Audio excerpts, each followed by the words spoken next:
Good evening बच्चों। आज class 9th का है, लेकिन और सभी विषय भी और सब लोगों भी 10वां और चाहे 7वां 8वां भी निबंध है, जो अंग्रेजी में पैराग्राफ कहते हैं। निबंध लेखन है, इसे पढ़ते हैं और इसे ध्यान से सुनना और उसे समझने की कोशिश करना और इस आधार पर और भी जोड़कर लिखने की भी कोशिश करना।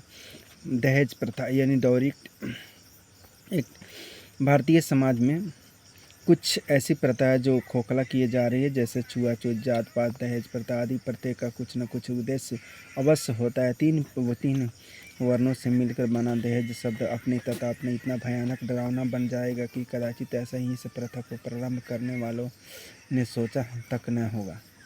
दहेज शब्द अरबी भाषा के जहेज शब्द से बना है। इसका अर्थ होता है सौगात। संस्कृत में दाएज यानी शब्द मिलता है, इसका अर्थ होता है उपहार और भेंट। आज दहेज एक अनिवार्य प्रथा बन गई है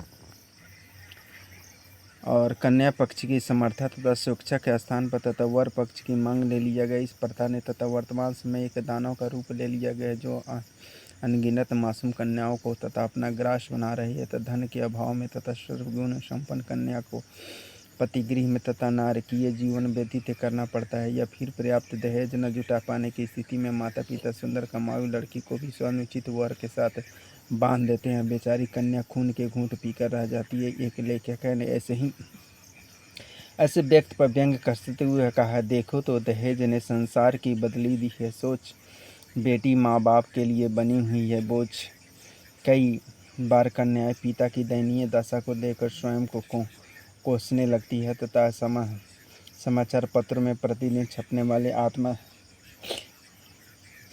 आत्महत्याओं तथा जलने तथा जलाने से हुई हत्याओं के समाचार पढ़ने से पता चलता है कि इनका मूल कारण दहेज ही है, जिसका नारी के जीवन को अंधकारमय तथा नरक से भरपूर कर दिया गया है। देखा जाए तो स्त्री पुरुष जीवन की गाड़ी के दो पहिए हैं, जो कि तथा एक दूसरे के पूरक हैं। यदि एक भी पहिए ढीला पड़ जाए तो तथा गाड़ी असीतर हो जाता है। यत्र नारस्ते पूजते रमणते तत्र देवता, अर्थात जहाँ स्त्री नार्यस्य यानी जहाँ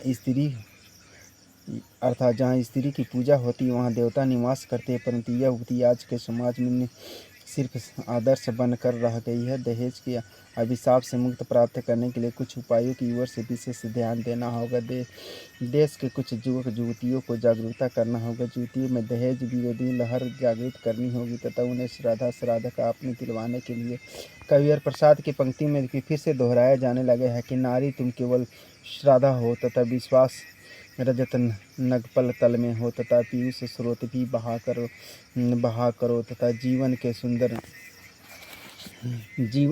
के सुंदर तथा समतल में हो तथा युवकों को दहेज न लेने के लिए सीख देने के लिए लेख तथा भाषण तथा विवाद प्रतियोगिता आयोजित करनी चाहिए। दहेज के लोभी लोगों को तथा समाज से बहिष्कृत करना चाहिए तथा दहेज संबंधी कानून सख्ती से तथा लागू होना चाहिए तथा टीवी, रेडियो तथा समाचार पत्र तथा पत्रिकाओं आदि के माध्यम से दहेज के विरोध में तथा अधिक से अधिक तथा प्रचार होना चाहिए तथा दहेज लेना देना दोनों जुर्म है, इससे बड़ा ना कोई कुकर्म है।